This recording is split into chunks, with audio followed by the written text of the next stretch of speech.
Assalamualaikum warahmatullahi wabarakatuh. Yang saya hormati dosen pembimbing mata kuliah ilmu kalam. Yang saya hormati juga teman-teman ekonomi syariah A. Perkenalkan, saya Muti Rahma Akifah, perwakilan dari kelompok 2 akan memimpin jalannya presentasi pada hari ini yang akan membahas tentang teologi Murji'ah. Sebelumnya, kami akan memperkenalkan kelompok kami terlebih dahulu.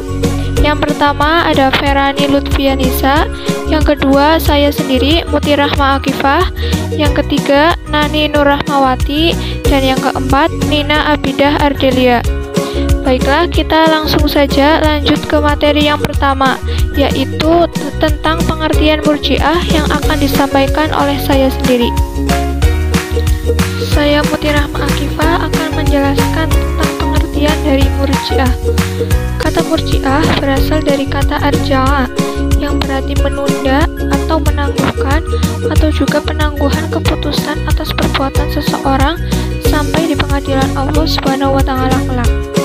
Aliran ini disebut Murji'ah karena dalam prinsipnya mereka menunda penyelesaian persoalan konflik politik antara Ali bin Abi Thalib, Muawiyah, dan Khawarij ke hari perhitungan di akhirat nanti.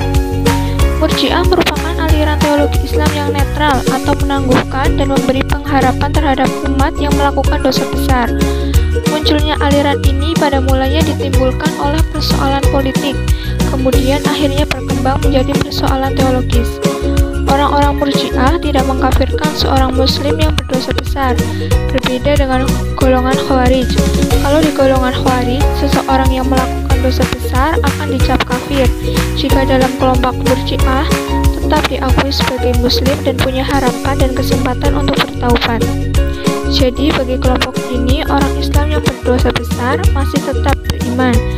Dalam hal ini, Imam Abu Hanifah memberi definisi iman sebagai berikut. Iman adalah pengakuan dan pengetahuan tentang Tuhan, Rasul-Rasulnya, dan tentang semua apa yang datang dari Tuhan dalam keseluruhan dan tidak dalam rincian. Iman tidak mempunyai sifat bertambah atau berkurang dan tidak ada perbedaan antara manusia dalam hal iman. Jadi golongan Murji'ah adalah golongan yang netral, tidak berpihak kepada Ali maupun melawan Ali. Dalam golongan ini, seseorang yang melakukan dosa besar masih dianggap orang Islam, asal masih beriman atau percaya kepada Allah dan Rasulullah dengan harapan atau kesempatan untuk bertaubat. Selanjutnya, materi yang kedua tentang latar belakang kemunculan aliran Murji'ah yang akan disampaikan oleh Mbak Ferani.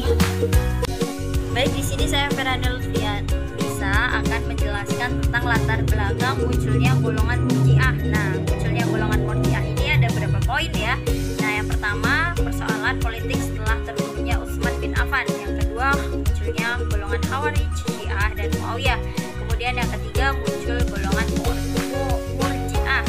Kemudian yang keempat, aspek pentingnya yaitu iman dan amal. Kemudian yang selanjutnya, selama melakukan dosa besar dan masih percaya tidak ada Tuhan selain Allah dan Nabi Muhammad utusan Allah, maka masih dianggap sebagai orang mukmin. Perkara dosa yang dilakukan adalah urusan Allah, akan diampuni atau tidak. Kemudian yang terakhir, paham Murji'ah ini atau golongan Murji'ah ini tidak dimasukkan ke paham yang ekstrim karena mereka itu di tengah-tengah. Nah, gimana sih ceritanya? Yuk kita simak bareng-bareng, kita bahas tentang latar belakang golongan Murji'ah secara gamblang lagi. Nah, di sini aliran Murji'ah ini muncul dilatar belakangi oleh persoalan politik, yaitu soal khilafah atau kekhalifahan setelah terbunuhnya Khalifah Utsman bin Affan. Umat Islam pada masa itu terpecah ke dalam 3 kelompok, yaitu golongan Khawarij, golongan Syiah, dan golongan Muawiyah. Nah, dalam merebut kekuasaan, kelompok Muawiyah membentuk sebagai dinasti Umayyah, sedangkan Syiah dan Khawarij sama-sama menentang kekuasaan. Syiah menentang Muawiyah karena menuduh Muawiyah merebut kekuasaan yang seharusnya milik Ali dan keturunannya. Nah, di sini nih alinya maksudnya Ali bin Abi Thalib ya, teman-teman. Nah, kemudian sementara itu Khawarij tidak mendukung Muawiyah karena ia dinilai menyimpang dari ajaran agama Islam.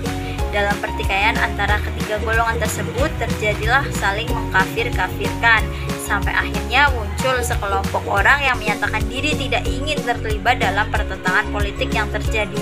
Nah, kelompok inilah yang kemudian berkembang menjadi kelompok Murji'ah nih. Nah, yang ini yang bakal kita bahas. Kemudian golongan Murji'ah berpendapat bahwa yang terpenting dalam kehidupan beragama adalah aspek iman dan kemudian amal. Nah, walaupun seseorang telah melakukan dosa besar selama masih meyakini bahwa tiada Tuhan selain Allah dan Muhammad utusannya, maka ia tetap dianggap mukmin, bukan kafir. Adapun mengenai dosa yang dilakukan, terserah Allah akan diampuni atau tidak. Nah, ini kan ya suka-suka Allah lah ya, mau diampuni atau tidak. Orang kita itu hidup di dunia itu berusaha menjadi orang yang lebih baik. Nah, pendapat ini menjadi doktrin ajaran Murji'ah. Nah, pendapat ini juga berlawanan dengan pendapat kaum Khawarij yang menyatakan bahwa orang yang berdosa adalah orang kafir. Pendapat yang seperti ini dapat disimpulkan bahwa yang terpenting dan yang paling diutamakan bagi golongan Murji'ah adalah iman, sedangkan perbuatan merupakan soal kedua. Jadi yang menentukan seseorang itu mukmin atau kafir adalah kepercayaan atau keimanannya saja, bukan perbuatan dan amalannya. Akibat dari pendapat demikian yang menganggap bahwa perbuatan itu tidak penting, membawa golongan Murji'ah ini tidak terdapat pada paham-paham yang ekstrim. Begitu, sekian dan yang bisa saya sampaikan. Kurang lebihnya saya mohon maaf. Saya kembalikan kepada moderator. Terima kasih. Terima kasih Mbak Ferani atas penjelasannya. Selanjutnya adalah materi tentang doktrin aliran Murji'ah yang akan disampaikan oleh Mbak Nina. Waktunya saya persilahkan. Materi selanjutnya yaitu doktrin-doktrin aliran Murji'ah. Ajaran pokok atau doktrin aliran Murji'ah itu bersumber dari doktrin irja yang kemudian diaplikasikan dalam berbagai persoalan baik politik maupun teologis. Di bidang politik, irja diimplementasikan dengan sikap netral yang diekspresikan dengan diam. Sebab itulah Murji'ah dikenal sebagai the quietist atau kelompok bungkam. Di bidang teologis, doktrin irja dikembangkan ketika sedang menanggapi persoalan-persoalan teologis. Persoalan yang ditanggapi ini semakin kompleks, meliputi iman, kufur, dosa besar, dan ringan. Menurut Harun Nasution, ada 4 doktrin Murji'ah. Yang pertama, menunda hukuman atas Ali, Muawiyah, Amir bin As, dan Abu Musa yang terlibat takrim dan menyerahkannya kepada Allah di hari kiamat kelak.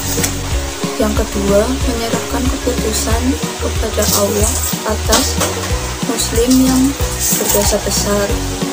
Yang ketiga, meletakkan pentingnya iman daripada amal. Yang keempat, memberikan penghargaan kepada muslim yang berdosa besar untuk memperoleh ampunan dan rahmat dari Allah.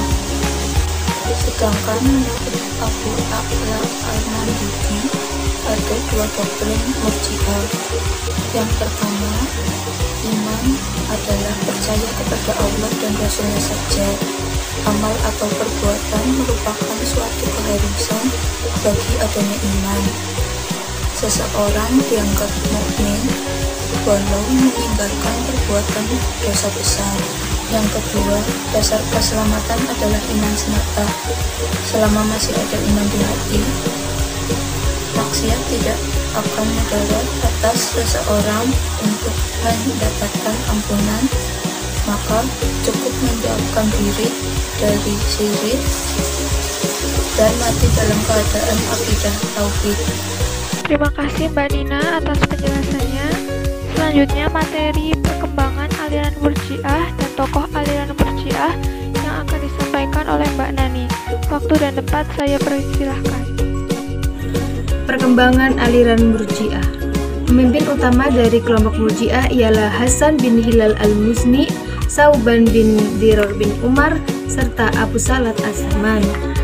Untuk mendukung para pemimpin kaum Murji'ah ini, seorang ahli syair bernama Sabit bin Qutna telah mengarang syair i'tiqad dan kepercayaan kaum Murji'ah. Akan tapi pada proses selanjutnya kaum Murji'ah ini terjadi perpecahan dan perbedaan dari berbagai pendapat, sehingga kelompok ini secara garis besarnya terpecah menjadi dua golongan, yaitu golongan Murji'ah yang moderat dan golongan Murji'ah yang ekstrem. Yang pertama adalah golongan Murji'ah moderat. Menurut golongan ini, orang yang memiliki dosa besar tidak termasuk orang yang kufur. Dia tetap beriman, dia tidak kekal di dalam neraka selama-lamanya.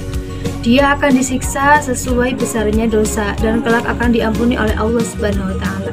Penggagas dari golongan ini ialah Abu Hanifah. Yang kedua adalah golongan ekstrem. Golongan ini terpecah lagi menjadi beberapa sekte.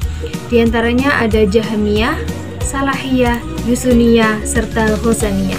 Yang pertama adalah Jahmiyah. Golongan ini dipelopori oleh Jaham bin Sofwan. Menurut golongan ini, yang dikatakan iman ialah mempercayai Allah, Rasul, serta semua yang datang dari Allah dan Rasulnya. Jadi orang yang sudah mempercayai Allah sudah dikatakan sebagai orang yang beriman. Sekalipun ia mengatakan dirinya sebagai keluar dari agama Islam, murtad, dia itu tetap dikatakan sebagai seorang yang beriman, karena menurut golongan ini iman dan kufurnya seorang itu letaknya di dalam hati, jadi tidak perlu dinyatakan dengan lisan ataupun perbuatan. Yang kedua adalah golongan Salahiyah. Golongan ini dipelopori oleh Abu Hasan As-Sholihi. Menurut golongan ini, yang dikatakan iman ialah mengetahui Tuhan.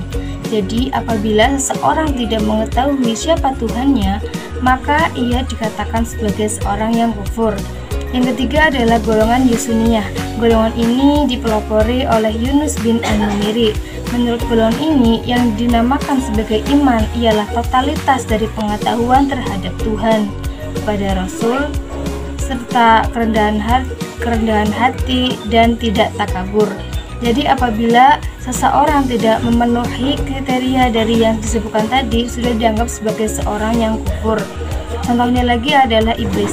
Iblis dikatakan makhluk Allah yang kufur, bukan karena ia tidak beriman kepada Allah, akan tetapi ia memiliki sifat takabur. Yang terakhir adalah aliran Ghosaniyah. Aliran ini dipelopori oleh Husnul Kufi. Menurut golongan ini, yang dikatakan iman ialah mengenal Allah dan Rasulnya, serta semua kebenaran dan ketetapan dari Allah secara keseluruhan, tidak secara parsial, artinya secara umum, tidak secara spesifik. Contohnya, sebagai umat muslim kita mengetahui bahwa haji itu wajib di Ka'bah. Nah, apabila seseorang hanya mengetahui bahwa haji itu wajib di Ka'bah, tidak mengetahui di mana letak Ka'bah, maka seseorang tersebut masih dikatakan sebagai seorang yang beriman. Karena menurut golongan ini tadi dikatakan bahwa kita cukup mengetahui kebenaran Allah secara umum. Jadi cukup mengetahui bahwa haji itu wajib di Ka'bah, tidak perlu secara spesifik. Nah, tidak perlu mengetahui di mana letak Ka'bah itu sendiri. Tokoh-tokoh aliran Murji'ah. Seperti yang sudah dijelaskan tadi, pada perkembangannya banyak sekali tokoh-tokoh yang muncul. Di antaranya, yang pertama ada Hasan bin Hilal al-Muzni, yang kedua ada Abu Salat As-Saman, yang ketiga ada Sauban bin Dirar bin Umar. Mereka merupakan pemimpin utama dari kelompok Murji'ah. Yang keempat ada Abu Hanifah, merupakan penggagas dari golongan Murji'ah yang moderat. Yang kelima ada Jaham bin Sofwan, merupakan penggagas dari golongan moderat yang ekstrem dari Jahmiyah. Yang keenam ada Abu Hasan bin As-Sholihi, merupakan penggagas dari golongan Salihiyah. Yang ketujuh ada Yunus bin An-Numiri, merupakan penggagas dari golongan Yusuniyah. Dan yang terakhir ada Husnul Kufi, merupakan penggagas dari golongan Ghosaniyah. Itu adalah tokoh-tokoh dari kelompok Murji'ah. Jadi kesimpulannya, aliran Murji'ah merupakan aliran bersifat netral. Aliran ini tidak mudah mengkafirkan seseorang. Akan tapi aliran ini juga membahayakan, yaitu dapat melemahkan moral latitude, yaitu melemahkan perilaku moral seseorang. Dan pada perkembangannya, aliran ini itu terpecah menjadi dua golongan besar, yaitu golongan moderat dan golongan ekstrem. Sekian, terima kasih. Baik, terima kasih Mbak Nani atas penjelasannya. Semoga bermanfaat untuk kita semua. Demikian presentasi dari kelompok 2. Kurang lebihnya kami minta maaf. Wassalamualaikum warahmatullahi wabarakatuh.